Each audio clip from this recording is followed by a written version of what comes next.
Salut mes petites loutres! Aujourd'hui on se retrouve pour une vidéo parce que j'avais fait un réel sur Instagram sur les 5 bonnes habitudes pour gagner de l'estime de soi, et du coup je me suis dit ce serait cool de le faire en vidéo sur YouTube pour avoir un peu plus d'infos. Alors j'espère que vous allez bien, moi oui, en tout cas je suis dans une belle énergie, une bonne énergie de motivation. Et donc, je voulais vous faire une petite confidence juste avant. Mettez un petit like et un petit commentaire gentil, bienveillant et honnête.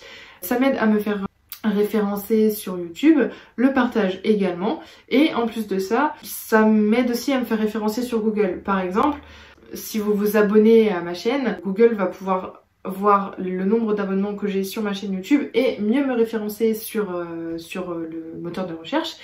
Et en mettant un petit j'aime ou un petit commentaire ou un petit partage, ben YouTube va se dire « Ah ouais, il y a du contenu sur cette chaîne, c'est vivant ». Du coup, il va forcément proposer un peu plus mes vidéos à un plus grand nombre de personnes qui en ont besoin.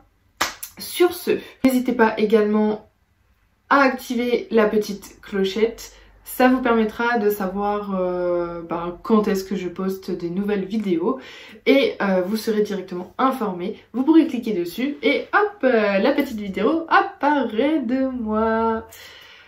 Donc, petite présentation pour les bienvenus, pour les nouveaux qui se sont inscrits à ma chaîne. Je me présente en 2 petites minutes. Donc, je m'appelle Mathilde, j'ai 25 ans et je suis naturopathe spécialisée dans la confiance en soi. J'aime appeler ma communauté les petites loutres parce que la loutre représente une symbiose, une harmonie entre la terre et l'eau. Donc l'eau est plutôt tumultueuse, capricieuse, indomptable, alors que la terre, elle est plutôt calme, posée, ancrée. Et en fait, c'est dans la culture amérindienne, l'harmonie des deux font que la loutre représente le symbole de la femme, le symbole féminin. Alors donc, je reprends. Aujourd'hui, on est parti pour une vidéo sur un sujet de l'estime de soi et le titre est « Les 5 bonnes habitudes pour gagner en confiance en soi ». Je vais faire un petit disclaimer avant pour pouvoir faire la différence entre l'estime de soi et la confiance en soi. C'est souvent mélangé alors que c'est deux choses différentes qui sont liées entre elles bien évidemment, mais qui sont quand même deux choses totalement différentes. D'ailleurs, si vous n'avez pas vu la vidéo de l'interview de Marie, Marie est mon amie avec qui j'ai fait une interview en fait pour avoir son avis, son point de vue sur ce qu'est la confiance en soi, et donc je l'ai mise en ligne sur ma chaîne YouTube. Vous pouvez la retrouver, j'essaierai de la mettre dans le petit i, alors je crois que c'est de ce côté là, oui, ça doit être de ce côté là, donc je mettrai un petit i, une petite fiche où vous pourrez cliquer du coup sur la vidéo interview de Marie et puis l'écouter, et n'hésitez pas d'ailleurs à mettre un commentaire, à dire ce que vous en pensez. Moi ça me fera très plaisir d'échanger avec vous. Et puis toujours en toute bienveillance, en commentaires constructifs. Moi je suis preneuse de commentaires constructifs. Alors tout d'abord, l'estime de soi, c'est un concept psychologique qui renvoie au jugement global et positif autant que négatif qu'une personne a d'elle-même en fait, dans sa globalité, dans sa manière de voir les choses en fonction d'elle. Donc en fait l'estime que l'on va avoir va dépendre en fait soit de beaucoup de paramètres, soit de l'environnement, soit de la personnalité, ou encore de l'éducation, des capacités physiques et intellectuelles, etc. etc. Et c'est d'autant de variables en fait qui vont influencer notre jugement que nous portons sur nous-mêmes. Donc l'estime de soi, elle se construit dans l'enfance, durant laquelle elle va évoluer au cours de la vie. par rapport aux différents événements que l'on va avoir dans notre vie, que ce soit des réussites ou des échecs. Et la confiance en soi, c'est en fait un équilibre narcissique. C'est-à-dire que on est en quelque sorte une relation lucide entre, on n'est ni un moins que rien, ni un génie intersidéral. Donc en fait, on est un équilibre de soi, donc un équilibre en fait de nos forces, de nos faiblesses, autant que notre personnalité. Et en fait, c'est juste que notre personnalité, elle est faite de multiples expériences et d'influences dans notre vie, et c'est ça qui crée cet équilibre qu'on appelle l'équilibre narcissique. Donc maintenant que vous savez faire la différence entre l'estime de soi et la confiance en soi, on va pouvoir partir sur le sujet. Donc c'est parti, 5 habitudes à mettre en place pour gagner en estime de soi. On commence par la première.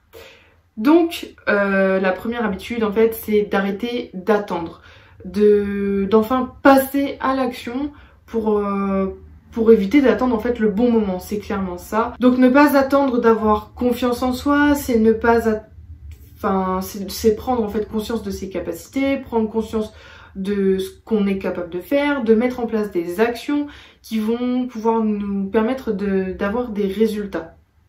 Et ces actions sont très importantes puisque c'est elles qui vont faire en sorte qu'on surpasse en fait nos attentes, qu'on surpasse nos capacités, qu'on en prenne vraiment conscience et que on se dise ok, je suis sortie de ma zone de confort.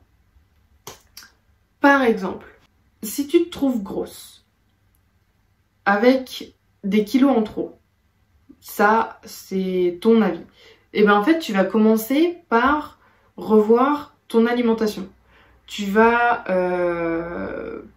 peut-être aller voir une diététicienne ou une naturopathe, et grâce à ces thérapeutes, tu vas faire un rééquilibrage alimentaire qui va te permettre d'éliminer ces kilos superflus, que toi tu trouves superflus d'ailleurs. Donc on va commencer par augmenter ton métabolisme en faisant plus de sport, en bougeant un peu plus. On va en même temps inclure des nouveaux aliments dans ton alimentation si par exemple t'étais pas du tout habitué à manger des légumes. Ou alors on va revoir les quantités si par exemple c'était trop en déséquilibre par rapport aux glucides, aux fibres, aux protéines. On va refaire ton assiette correctement et trouver une activité physique ou sportive dans laquelle tu vas t'amuser pour être sûr que tu vas rester là-dedans tout en ayant une alimentation plaisir mais qui te fait quand même diminuer tes kilos.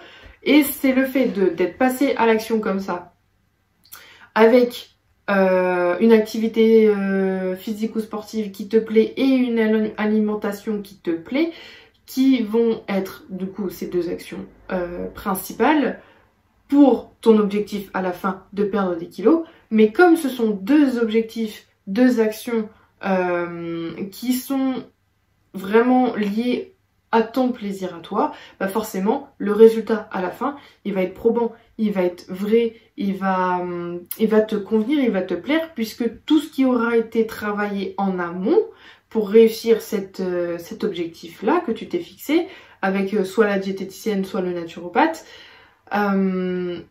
il va forcément être faisable puisque toi tu vas prendre du plaisir à le faire. Ça va également t'aider à prendre davantage confiance en toi puisque tu vas comprendre que tu peux aller au-delà de tes capacités. Tu vas trouver ton compte en te prouvant que tu es capable de réaliser un objectif que tu t'es fixé il y a peut-être assez longtemps. Seconde habitude, tu vas trouver un hobby, un loisir, une activité créative, peu importe, à l'extérieur de ta famille, à l'extérieur de ton cocon familial, de ta maison, de ton appartement. Parce que ton objectif, ça va être de te reconnecter à toi et aux autres en fait. Mais en sortant de ta sphère familiale, de ton environnement d'habitude, tu vas pouvoir connecter à d'autres personnes. Donc du coup, aller récupérer les infos, les habitudes des autres, d'aller récupérer des bonnes énergies aussi, qui sont différentes de celles que tu connais à ton habitude, à ton quotidien. Et donc ça va te faire grandir. Et il faut que tu repenses à ce que tu aimais faire quand tu étais petit ou petite, ce que ton enfant intérieur aimerait refaire parce que il trouve que c'était génial quand tu étais petit de, je sais pas moi, de faire de la couture. Et c'est cette passion-là que tu vas choisir pour la faire 1 à 2 fois dans la semaine selon ton emploi du temps.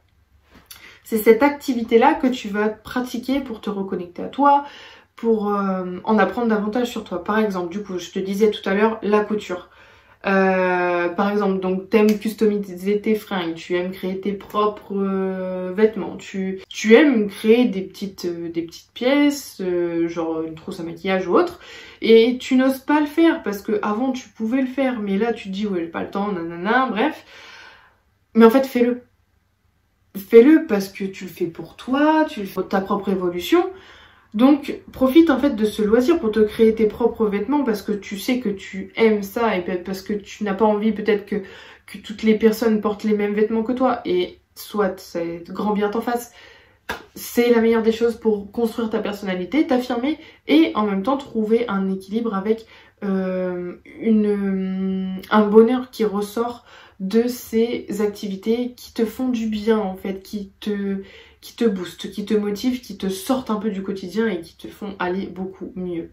D'autre part, le fait que tu crées tes propres vêtements, en fait, tu vas avoir confiance en toi parce que tu vas te dire j'ai créé ça de A à Z, je suis capable de le faire alors qu'avant je ne savais pas le faire et tu vas prendre confiance de ton évolution, de tes capacités, du coup ça va te permettre d'avoir une grande satisfaction de voir toute ton évolution. Tu vas contempler tout ça, tu vas dire ah ouais, avant j'étais capable de faire une trousse à maquillage. Maintenant, bah, je suis capable de faire un manteau, ou je suis capable de faire un pull, un chemisier, une robe, peu importe.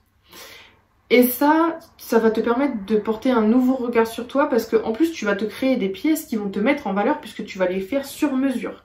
Donc par rapport à ta propre morphologie, ça va pas être un truc fabriqué en Chine ou en Inde ou que sais-je, et qui a une morphologie un peu différente des nôtres et que du coup on a du mal à rentrer dedans. Le fait que du coup ces vêtements sont ajustés à toi et donc ils vont te mettre automatiquement en valeur. Et le fait que tu te vois sous un autre regard parce que tu te redécouvres au final, bah tu vas être sûr de toi et tu vas vraiment prendre en confiance en toi pour le coup.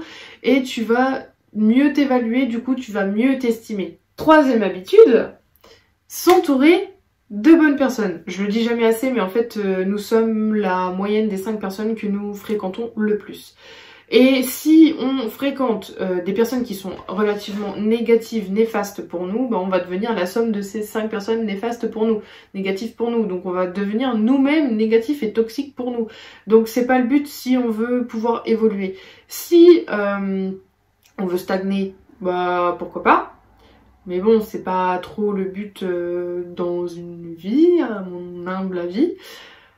Donc, on va plutôt s'orienter sur des personnes qui sont bonnes pour nous, qui ont une bonne énergie, qui sont honnêtes, qui reflètent à peu près les mêmes valeurs que nous, parce que ces personnes-là vont nous aider à mieux appréhender les choses, à mieux nous comprendre, à mieux se sentir. Vraiment, elles vont faire un mieux-être total sur nous, sur notre environnement. Et ça va nous permettre de gagner aussi en estime de soi. Puisque on va avoir par exemple un grand soutien. Admettons, moi si je prends mon cas, là je suis naturopathe, donc je suis auto-entrepreneur. Et moi dans ma famille, on n'a pas d'auto-entrepreneur, on est plutôt issu du domaine salarial. Donc en fait,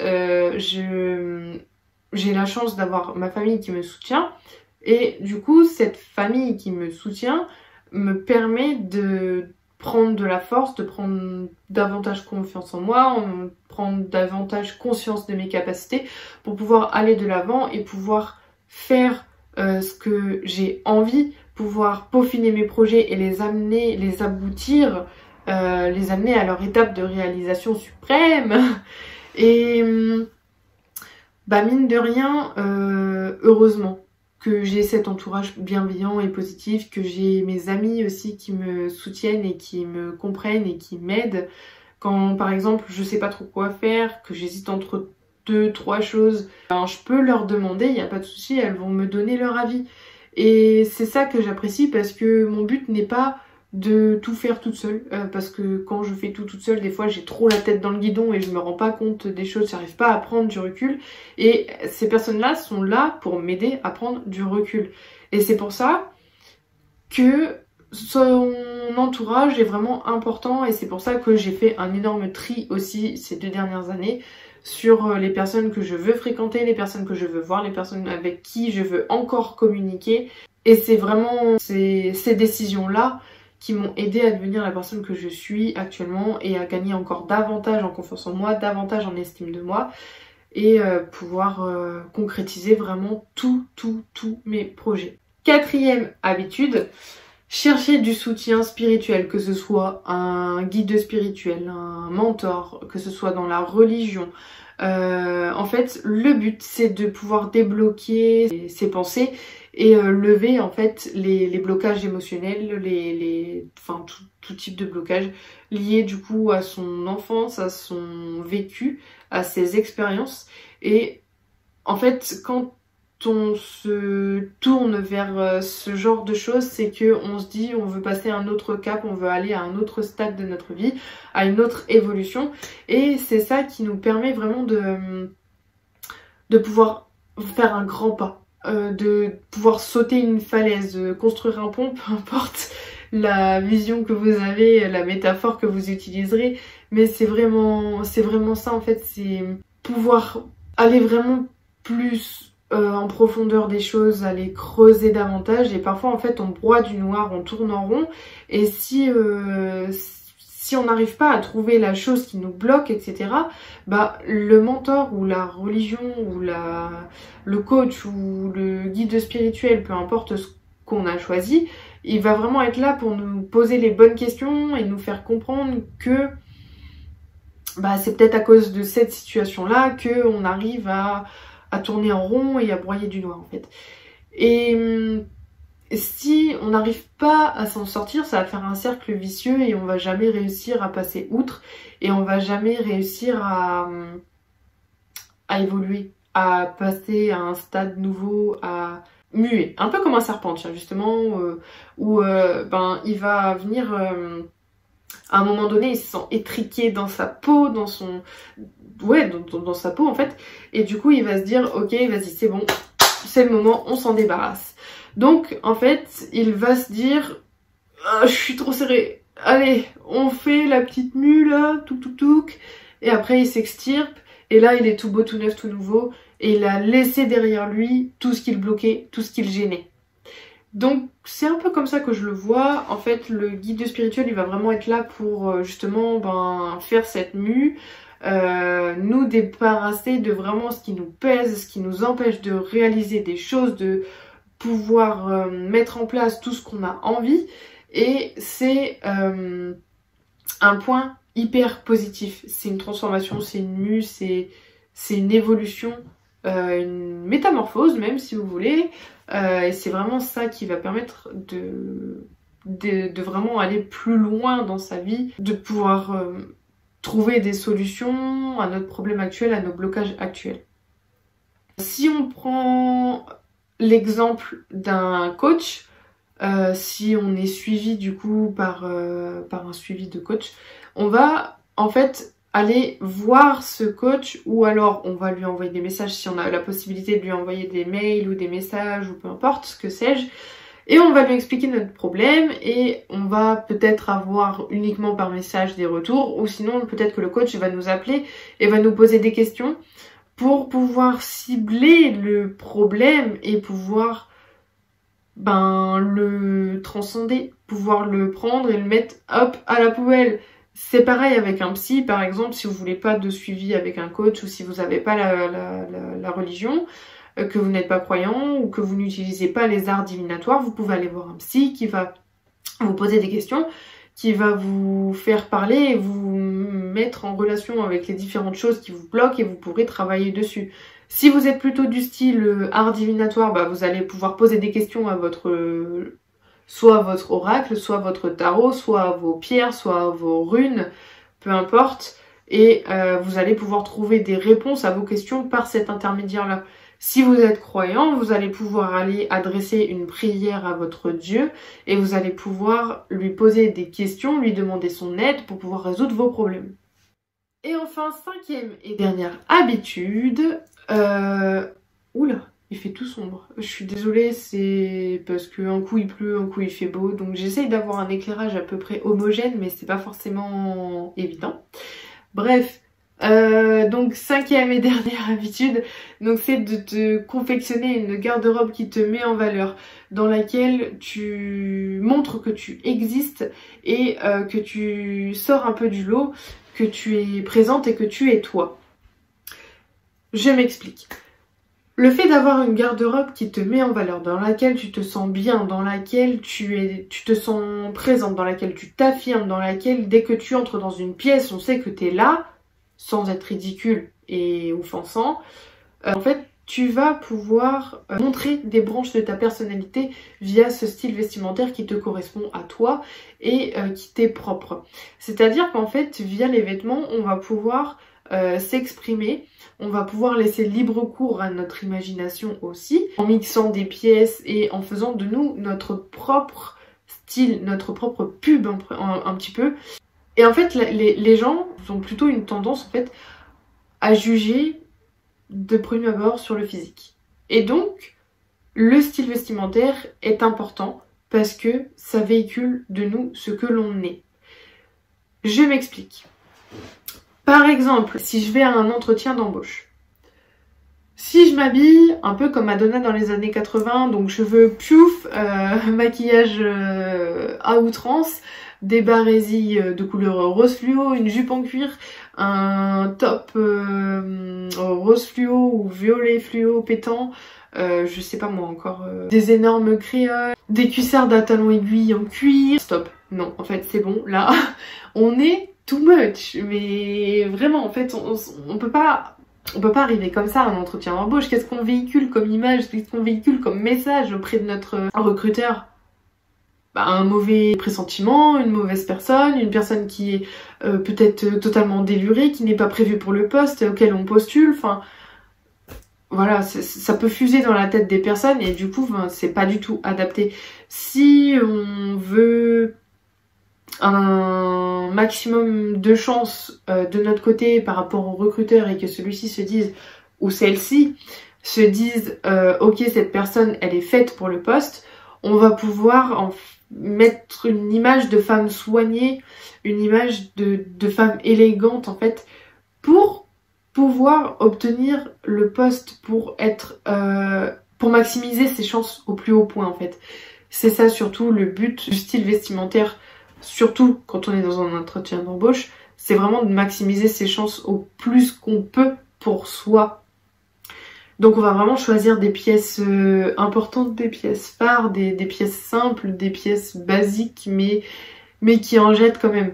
On va vraiment choisir des teintes qui nous mettent en valeur, qui nous permettent de montrer un petit peu aussi notre personnalité, parce que le but c'est pas de se mettre en uniforme, hein. Vraiment c'est pas genre bah, je vais faire un chignon, je vais limite pas trop me maquiller, je vais mettre un pantalon de tailleur noir et puis un blazer noir et puis une chemise et des ballerines.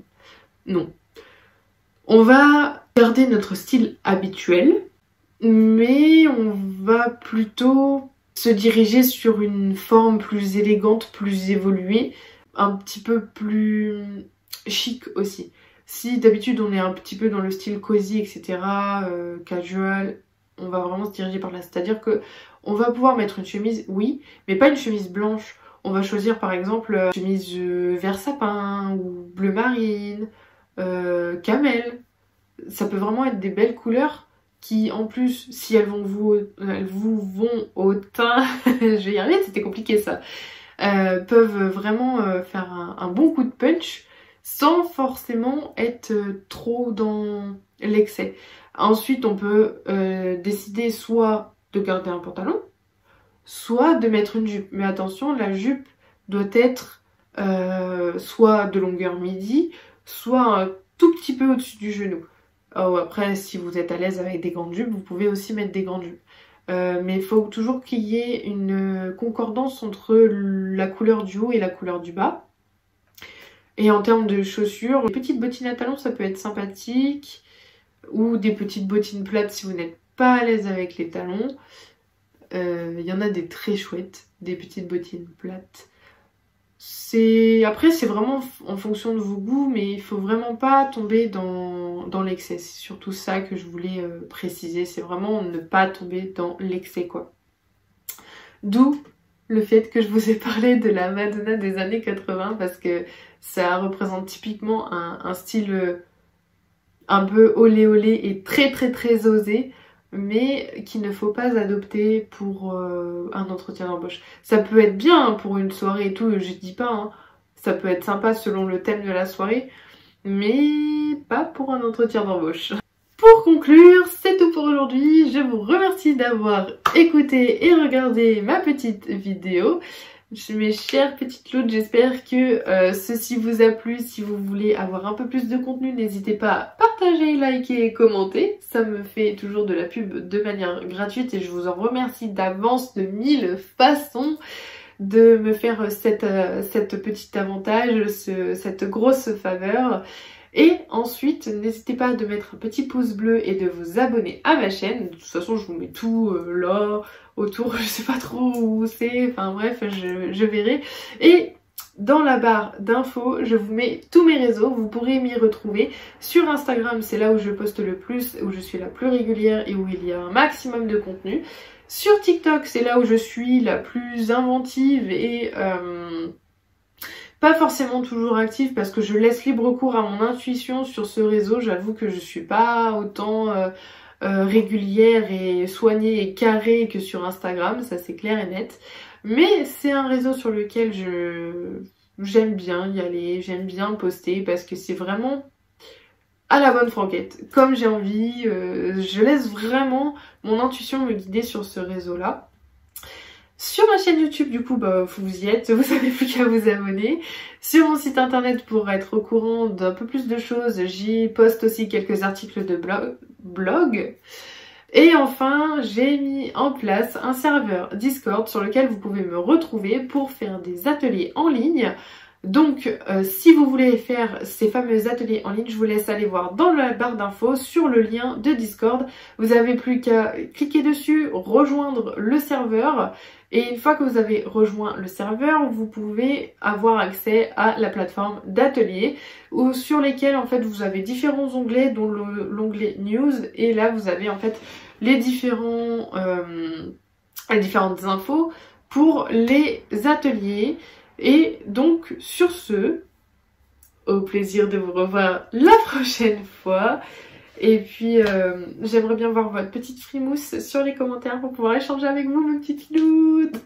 Allez, avec gratitude et bienveillance, prenez bien soin de vous.